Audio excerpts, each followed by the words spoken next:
প্রধান উপদেষ্টা ডক্টর মোহাম্মদ ইউনূস বলেছেন, যতই ধর্মীয় পার্থক্য থাকুক সবার সমান অধিকার নিশ্চিত করা রাষ্ট্রের দায়িত্ব। রাজধানীতে দুর্গাপূজার প্রস্তুতি পরিদর্শনকালে তিনি আরও বলেন, নিরাপত্তা বাহিনীর বেষ্টনীর মধ্যে নয় এমন বাংলাদেশ গড়তে হবে যেখানে সবাই নির্ভয়ে যার যার ধর্ম পালন করতে পারবেন। ওয়ালটন এখন দেশের সীমানা পেরিয়ে পৌঁছে গিয়েছে 50টিরও বেশি দেশে। ওয়ালটন, ঘরে ঘরে বিশ্বজুড়ে। আসন্ন শারদীয় দুর্গাপূজা উপলক্ষে সনাতন ধর্মাবলম্বীদের জাতীয় উপাসনালয় রাজধানীর ঢাকেশ্বরী মন্দির পরিদর্শনে যান প্রধান উপদেষ্টা ডক্টর মোহাম্মদ ইউনূস। পূজা উদযাপন কমিটির নেতাদের নিয়ে মন্দির ঘুরে দেখেন তিনি। এরপর উপস্থিত সনাতনীদের উদ্দেশ্যে ডক্টর ইউনূস বলেন, গত বছর থেকেই পূজায় সরকারি ছুটি 2 দিন করা হয়। সেই ছুটি এবার আরও বেড়েছে।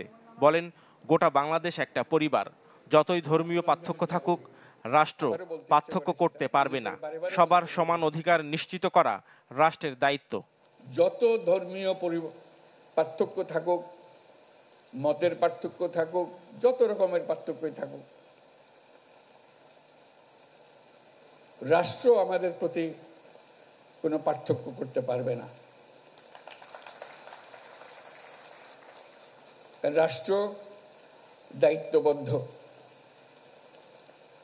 সবাইকে সমান মর্যাদা দেওয়ার জন্য, সে যেই হোক। নাগরিকের সমস্ত অধিকার সংবিধানে লিপিবদ্ধ করা আছে। কোনো সরকারের অধিকার নাই তাকে কোনো জায়গা থেকে বঞ্চিত করা, ক্ষুদ্র পরিমাণেও বঞ্চিত করা। একই সঙ্গে প্রধান উপদেষ্টা বলেন, নিরাপত্তা বাহিনীর বেষ্টনীর মধ্যে ধর্ম পালন নয় এমন বাংলাদেশ গড়তে হবে যেখানে সবাই নির্ভয়ে যার যার ধর্ম পালন করতে পারবে। আইন শৃঙ্খলা বাহিনী, নিরাপত্তা বাহিনী সবার প্রতি ধন্যবাদ জানাই। তারা তাদের ভূমিকা পালন করার জন্য। কিন্তু আমরা এমন একটা দেশ বানাতে চাই